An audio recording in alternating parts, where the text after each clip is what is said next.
Hola amigos de YouTube, aquí estamos en un nuevo vídeo, un unboxing del Inazuma Eleven 3, Fuego Explosivo. Hombre, hasta aquí está el Inazuma Eleven, Eleven 2 y el Inazuma Eleven 3. Vamos a enseñar lo que es la carátula.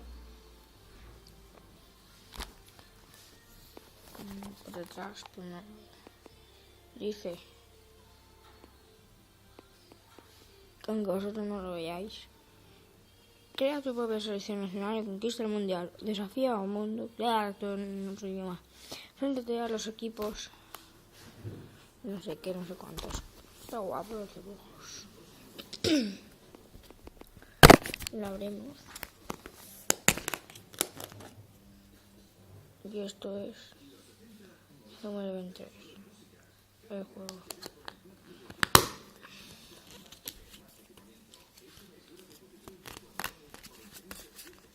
Eleven 3, Fuego Explosivo, Inazuma Eleven 3 de selección. Me gusta el Fuego Explosivo.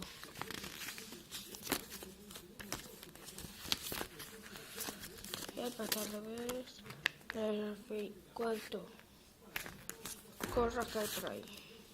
Mira, vamos a esto y esto.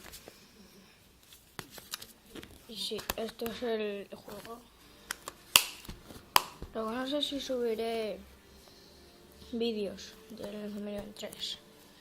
Yo creo que sí, pero no lo sé. Vale.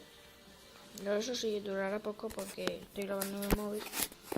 Y con el móvil suele durar poco. Chon, chon, chon,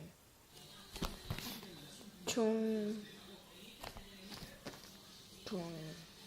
El mejor de esos es este y este. Me encantan los tres. Adiós.